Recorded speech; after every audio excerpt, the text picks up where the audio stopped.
अस्सलामुअलैकुम दोस्तों।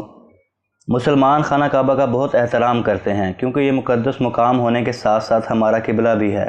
हम सब इसकी तरफ रुख करके नमाज अदा करते हैं। आज की इस वीडियो में हम खाना काबा के साइंसी राज जानने की कोशिश करेंगे। मज़ीद डिस्कस करने से पहले इस चैनल को सब्सक्राइब कर लें ताकि आने वाली हर नई मालूमाती वीडियो आपको बर वक्त मिलती रहे। बहुत से गैर मुस्लिमों को आज भी यही लगता है कि मुसलमान इस घर यानी खाना काबा की इबादत करते हैं। वो समझते हैं कि मुसलमान इस पत्थर के घर के सामने झुकते हैं, हालांकि ऐसा बिल्कुल नहीं है। इसलिए वो ये बात कहते हैं कि जिस तरह वो पत्थर की बनी मूर्तियों की पूजा करते हैं, बिल्कुल वैसे ही मुसलमान भी काबा के सामने झुककर पत्थर की इबादत करते हैं। तो भला हिंदुओं और मुसलमानों में क्या फ़र्क रह गया? इस्लाम हमें इस बात की इजाज़त देता है कि अगर हमें खाना काबा की जगह या रुख का पता नहीं चल रहा तो हम किसी भी रुख में नमाज अदा कर सकते हैं, क्योंकि अल्लाह पाक कुरान पाक में फरमाते हैं कि वो मशरिक़ और मगरिब का रब है। जिधर भी तुम रुख करोगे खुदा को ही पाओगे। बेशक रब साहिब वुसअत और बाखबर है। इस बात से हमें ये पता लगा कि मुसलमानों को इकट्ठा करके एक करना है, क्योंकि अगर एक जगह पर बहुत से लोगों को नमाज अदा करना पड़े तो हर कोई अपनी मर्ज़ी के मुताबिक रुख करके नमाज अदा करेगा। और इससे ये भी मालूम हुआ कि किबला एक डायरेक्शन है, सब मुसलमानों को इकट्ठा करके लाइन के अंदर लाने के लिए, और इसका मकसद काबा की इबादत हरगिज़ नहीं।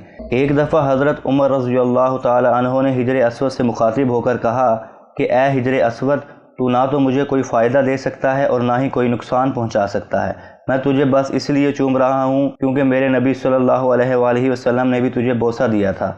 हज़रत उमर रज़ियल्लाहु ताला अन्हा के ये अल्फाज कि तू सिर्फ़ एक पत्थर है जो कि ना मुझे कोई फ़ायदा दे सकता है और ना ही कोई नुकसान पहुँचा सकता है, ये इस बात का सबूत है कि मुसलमान काबा की इबादत नहीं करते।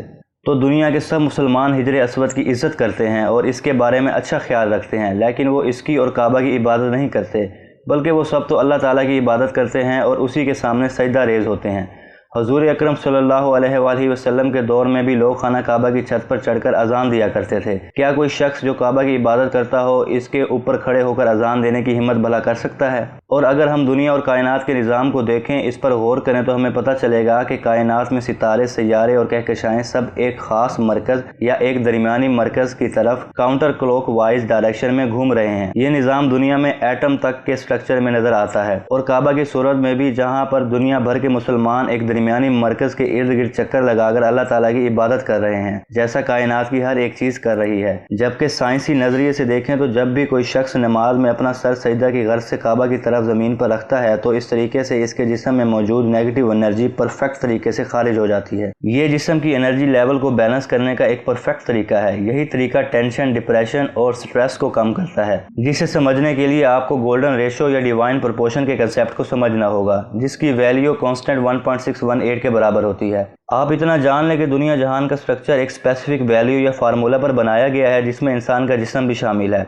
आपको नेचर के अंदर भी बस यही एक फार्मूला नज़र आएगा, और अगर यही फार्मूला हम ज़मीन के ग्लोब पर अप्लाई करें तो जवाब आता है मक्का शहर, यानी कि ज़मीन का ऐसा मकाम जहाँ पर सबसे ज़्यादा एनर्जेटिक फील्ड मौजूद है। इतना ज़्यादा कि दुनिया के किसी भी कोने में नहीं हो सकता, हत्ता कि सैटेलाइट से देखने पर भी इसको देखा जा सकता है। एस्ट्रोनॉट्स भी इस बात का एतराफ़ करते हैं कि काबा से हर वक्त एक ख़ास किस्म का एनर्जी फील्ड निकलता है, और बतौर मुसलमान हम ये बात जानते हैं कि काबा के ऊपर यानी कि 7 आसमानों के ऊपर एक और काबा या अल्लाह ताला का घर मौजूद है, जिसे बैतुल मामूर कहते हैं। रोज़ाना 70,000 फरिश्ते इसका तवाफ़ करते हैं, और जो फरिश्ता अपनी ज़िंदगी में एक दफ़ा तवाफ़ कर ले तो फरिश्तों की बेतहा तादाद की वजह से इसकी बारी फिर कभी नहीं आती। ये एनर्जी किस तरह खारिज होती है, इसे हम एटम के स्ट्रक्चर से लेकर गैलेक्सी की बनावट में देख सकते हैं, जिसके मरकज़ के अंदर मौजूद चीज़ की सबसे ज़्यादा ताकत होती है और अपने इर्द गिर्द मौजूद बिखरे हुए ऑब्जेक्ट्स को अपने गिर्द घूमने पर मजबूर करती है। बिल्कुल इसी तरह जिस तरह हमारे सोलर सिस्टम में मौजूद तमाम सियारे, जिनमें हमारी ज़मीन भी मौजूद है, वो सूरज की बेपनाह ग्रेविटी फोर्स की वजह से सूरज के गिर्द चक्कर लगा रहे हैं, और सूरज ज़मीन की नेगेटिव एनर्जी लेकर इसे पॉजिटिव एनर्जी दे रहा है ताकि ज़मीन पर ज़िंदगी का वजूद रह सके।